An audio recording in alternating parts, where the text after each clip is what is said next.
सभी को मेरा नमस्कार।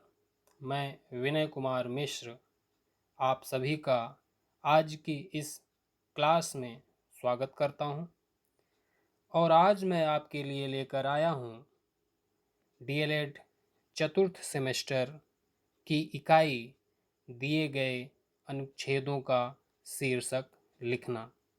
इसको अभी तक हमने अन्य रूपों में भी पढ़ा होगा तथा विभिन्न प्रतियोगी परीक्षाओं में इससे संबंधित प्रश्नों का उत्तर भी दिया होगा, जिसका रूप अपठित गद्यांश या पद्यांश के प्रश्नों का उत्तर देना होता है।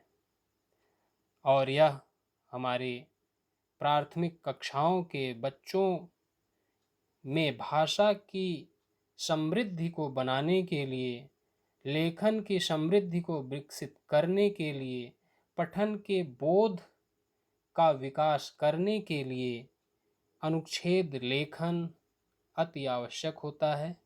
तो चलिए हम जानते हैं कि अनुच्छेद लेखन क्या है तथा इसका शीर्षक हम कैसे बनाते हैं। सबसे पहले हम जानेंगे कि अनुच्छेद लेखन क्या है। डॉक्टर किरण नंदा के अनुसार किसी भी शब्द, वाक्य, सूत्र से संबंध, विचार एवं भावों को अपने अर्जित ज्ञान, निजी अनुभूति से संजोकर प्रवाहमयी शैली के माध्यम से गद्य भाषा में अभिव्यक्त करना अनुच्छेद कहलाता है। इस प्रकार हम देखते हैं कि शब्द से वाक्य या सूत्र से संबंधित विचार या उसके भावों को अपने अर्जित ज्ञान, जो हमारा ज्ञान है, जो हमें पढ़ करके प्राप्त हुआ है और जो हमारी अपनी स्वनिजी की अनुभूतियां हैं, उनको संजो करके, उनको संरक्षित करके प्रवाहमयी शैली में गद्य भाषा में, गद्य के रूप में अभिव्यक्त कर देना, व्यक्त कर देना, लिख देना, लेखन कार्य में परिवर्तित कर देना ही अनुच्छेद लेखन कहलाता है। इस प्रकार हम देखते हैं कि अनुच्छेद किसी एक भाव, विचार एवं तथ्य को व्यक्त करता है। इसका विषय कोई भी हो सकता है। अनुच्छेद लेखन स्वतंत्र रूप में प्रवाहमयी एवं सारगर्भित शैली में किया जाता है, अर्थात किसी भी एक विचार या भाव को व्यक्त करने के लिए लिखे गए क्रमबद्ध एवं आवश्यक लघु वाक्य समूह को अनुच्छेद लेखन कहते हैं। इस प्रकार हम देखते हैं कि भाव, विचार तथा तथ्य को व्यक्त करना, किस रूप में व्यक्त करना? लेखन के रूप में व्यक्त करना। और यह लेखन कैसा हो? स्वतंत्र लेखन के रूप में, प्रवाहमय शैली हो, धारावाही हो, बह रहा हो, निरंतरता हो, रुकावट ना आ रही हो एवं सारगर्भित हो। सारगर्भित से आशय यह है कि अनावश्यक बातों का समावेश ना किया जा रहा हो, उपयोगी एवं प्रधान बातें ही उसमें लाई जा रही हों। इस प्रकार से व्यक्त विचार जिसमें एक क्रमबद्धता हो और वह क्रमबद्धता छोटे छोटे लघु वाक्यों का एक समूह बन जाती है और इसकी भाषा सरल तथा स्पष्ट हो, वह अनुच्छेद कहलाता है। अनुच्छेद लेखन निबंध लेखन की पहली सीढ़ी है, अर्थात निबंध एक विस्तृत, व्यापक, बड़ा फलक है अनुच्छेद की अपेक्षा, और उस निबंध में छोटे छोटे कई प्रकार के, कई तरह के अनुच्छेदों का पुंज होता है जो एक निबंध का रूप धारण करता है। अर्थात निबंध लेखन का जो पहला पावदान है, जो पहली सीढ़ी है, वह क्या है?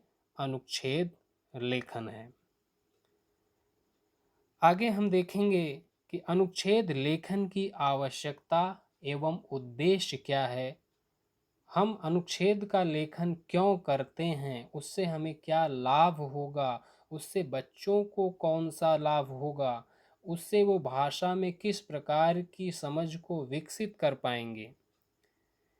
तो सबसे पहला बिंदु है संक्षेप में अपने विचारों को व्यक्त करना। कम से कम शब्दों में अपने विचारों को व्यक्त करने के लिए अनुच्छेद लेखन की आवश्यकता पड़ती है।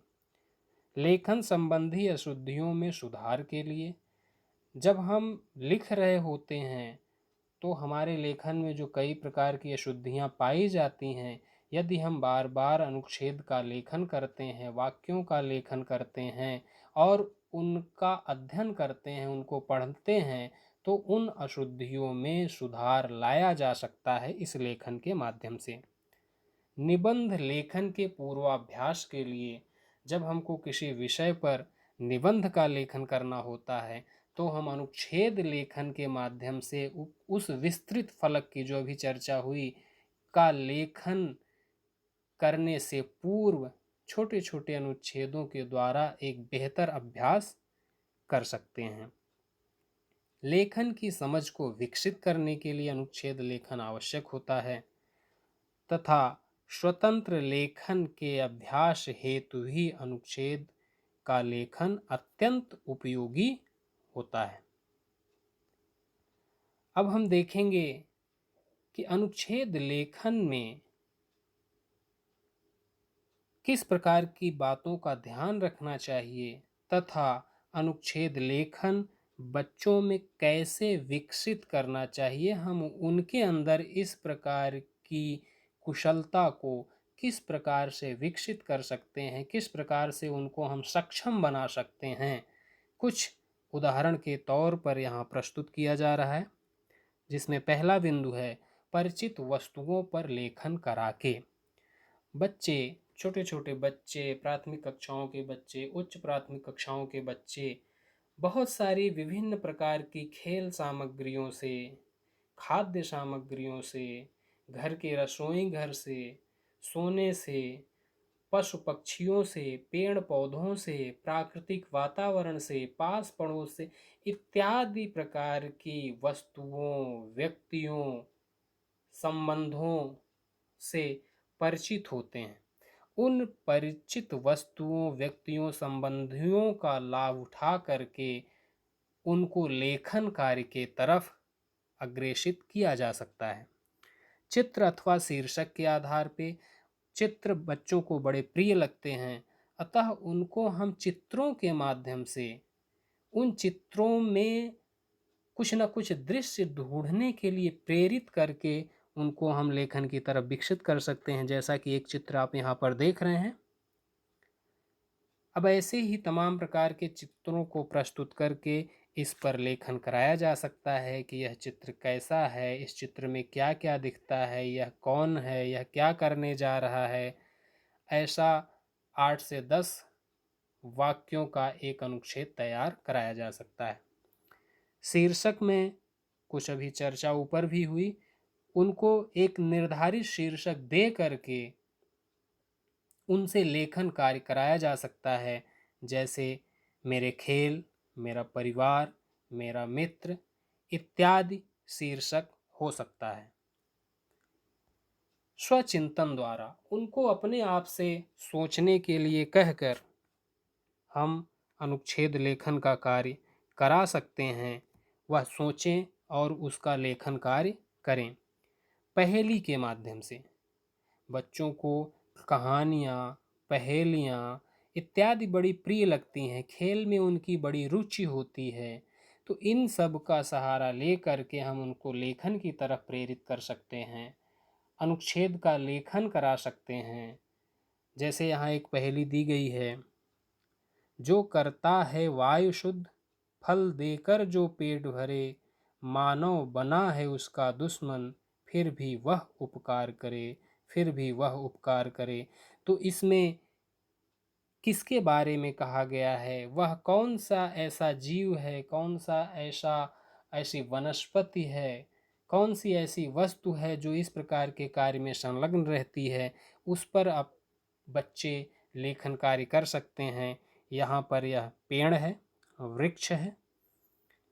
फिर आगे हम देखते हैं कि बच्चों से अपने जीवन के बारे में लिखने को कहें। बच्चे अपने जीवन को कुछ ना कुछ जानते अवश्य हैं और उनको अपने जीवन के बारे में लिखने के लिए प्रेरित करें, जिस पर वो 10, 15, 20 लाइन का जो भी लेख तैयार कर सकते हों वो तैयार करें।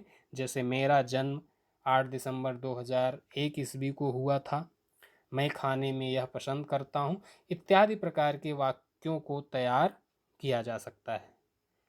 किसी वस्तु का नाम लिए बिना उस पर लेखन कार्य कराएं, अर्थात उस वस्तु का नाम उसमें नहीं आना चाहिए और उस पर लेखन का कार्य किया जाए उसके गुण के आधार पर, उसके दोष के आधार पर, उसके आकार के आधार पर, उसके रंग के आधार पर, उसकी प्रकृति के आधार पर, उसकी बनावट के आधार पर, उसके व्यवहार के आधार पर हम लेखन कार्य कर सकते हैं। जैसे वह अहिंसा के पुजारी थे। एक विशेष बात ध्यान देने वाली यहाँ यह है कि अनुच्छेद लेखन से बच्चों को क्या लाभ होगा, विशेष क्या लाभ होता है, क्या होगा। अनुच्छेद लेखन से बच्चों में बौद्धिक क्षमता का विकास एवं विस्तार होता है। पढ़कर समझने का कौशल और लेखन कौशल का विकास होता है। अनुच्छेद जब लिखेंगे और अनुच्छेद का जब शीर्षक लिखेंगे या उससे संबंधित जब उत्तरों को वह देंगे तो उनमें पठन कौशल, बोध कौशल और जब वह अनुच्छेद को लिखेंगे तो लेखन कौशल का विकास होगा। दिए गए अनुच्छेदों या अपठित गद्यांश, पद्यांश का शीर्षक लिखना। अब हम देखेंगे कि जो हमें अनुच्छेद, गद्यांश या पद्यांश पढ़ने के लिए दिए जाते हैं और उससे संबंधित कुछ प्रश्न पूछे जाते हैं, जिसमें सबसे महत्वपूर्ण प्रश्न जो होता है उस अनुच्छेद का शीर्षक लिखने का होता है। अब हम शीर्षक उसका कैसे लिखेंगे, उस शीर्षक लेखन का उद्देश्य क्या होगा, उस शीर्षक लेखन से क्या लाभ प्राप्त होंगे। आपने देखा होगा कि अनुच्छेद या गद्यांश देकर उससे संबंधित प्रश्न पूछा जाता है। इसके द्वारा बच्चों की बौद्धिक गहराई, भाषा पर पकड़, बोध या समझ क्षमता, विचार तथा निर्णय लेने की क्षमता का विकास एवं उनका आकलन किया जाता है। ये प्रक्रिया क्यों की जाती है अनुच्छेद से संबंधित प्रश्न पूछने की? यह एक प्रकार का भाषाई मानसिक व्यायाम है। इसमें भाव ग्रहण करने की क्षमता और व्याकरण के ज्ञान का भी मूल्यांकन किया जाता है उस अनुच्छेद के द्वारा। अनुच्छेद का शीर्षक या प्रश्नों के उत्तर लिखने के महत्वपूर्ण तथ्य। जब हम अनुच्छेद का शीर्षक लिख रहे हों या उससे संबंधित प्रश्नों का उत्तर दे रहे हों तो हमको किन किन बातों का ध्यान रखना चाहिए जिससे हमारा उत्तर सहज, सरल और शुद्ध रहे। पहला बिंदु है अनुच्छेद को 2-3 बार ध्यानपूर्वक पढ़ना चाहिए। जिसकी जैसी समझ हो, जो उसका अर्थ जितनी जल्दी निकाल ले उतना अच्छा है। कुछ जगह जब इस प्रकार के प्रश्न पूछे जाते हैं कुछ परीक्षाओं में तो वहाँ समय का भी बंधन होता है, तो समय का भी ध्यान दें। नहीं तो कम से कम 2 से 3 बार उसका अध्ययन करें, उस अनुच्छेद का, गद्य या पद्य का। मूल भाव, विचारों तथा शब्दों को रेखांकित करना चाहिए। पढ़ते समय ही उनको आप किसी न किसी प्रकार से रेखांकित कर दें या हाईलाइट कर दें या कोई न कोई मार्क उस पर स्थापित कर दें, चिह्न स्थापित कर दें, जिससे कि वह आसानी से पुनः पढ़ा जा सके, उस पर दृष्टि पड़ सके। शीर्षक लिखने के लिए उसके केंद्रीय भाव या आशय की खोज करनी चाहिए। कभी कभी अनुच्छेद में भी शीर्षक की शब्दावली अनुच्छेद के आरंभ, मध्य और अंत में मिल जाती है। कभी कभी यह स्थिति होती है कि जो शीर्षक आपका होगा वही शीर्षक या उसका महत्वपूर्ण शब्द उस अनुच्छेद में लिखा गया है, कहीं न कहीं वह उसमें वर्णित है, आवश्यकता है हमको उसको खोजने की, उसको तलाश करने की। शीर्षक अत्यंत संक्षिप्त और सरल होना चाहिए। अनुच्छेद आधारित अन्य प्रश्नों को उसके मूल अवतरण में ही ढूंढना चाहिए तथा उत्तर प्रसंग अनुकूल होना चाहिए। यदि शीर्षक के अतिरिक्त हम अन्य प्रश्नों का उत्तर भी उस अनुच्छेद से ढूंढ रहे हैं, उस अनुच्छेद से दे रहे हैं, तो वह उसी अवतरण पर आधारित हो, उससे बाहर का कोई उत्तर आप उसको ना प्रदान करें या उसके मूल भाव को प्रतिबिंबित करता हुआ उत्तर उसी अवतरण से आप प्रदान करें। शीर्षक में पाठकों को आकर्षित करने की क्षमता होनी चाहिए। जो भी आप शीर्षक लिख रहे हैं उसमें शीर्षक को देखते ही पाठक उसको पढ़ने के लिए अपने आप को तैयार करे या उसमें पढ़ने की रुचि जागृत हो, इस प्रकार का शीर्षक बनाना चाहिए। शीर्षक पाठकों से सीधा संवाद स्थापित करने वाला हो, अर्थात जैसे ही शीर्षक को पाठक पढ़े तो पाठक से शीर्षक कुछ ना कुछ कह रहा हो, कुछ ना कुछ उसको संबोधित कर रहा हो, इस प्रकार का शीर्षक निर्मित करना चाहिए। शीर्षक शिक्षित कर रहा हो, कोई ना कोई शिक्षा शीर्षक अवश्य दे रहा हो और शीर्षक में अनुच्छेद की महत्वपूर्ण बात शीर्षक में ही आ जानी चाहिए, जिससे शीर्षक पढ़ने के बाद ही यह पता चल जाए कि इसमें कितनी महत्वपूर्ण सारगर्भित बात किस आशय के लिए कही जा रही है। उदाहरण के तौर पर हम देखते हैं,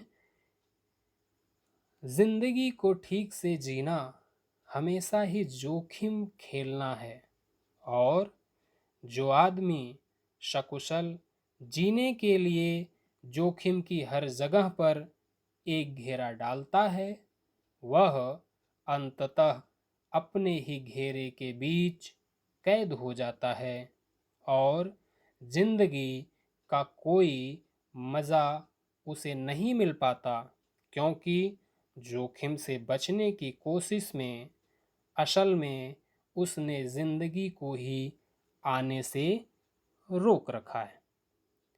अब यह उदाहरण पढ़ने के बाद, यह अनुच्छेद, छोटा सा अनुच्छेद पढ़ने के बाद एक प्रश्न आपसे पूछा जा रहा है, अनुच्छेद का उपयुक्त शीर्षक क्या होगा। तो अभी आपने इसको एक बार पढ़ा है, इसको आप 2 बार 3 बार पढ़िए और इसका कोई ना कोई शीर्षक आपके अनुसार निकलेगा, उस शीर्षक को निकालने का प्रयास करिए।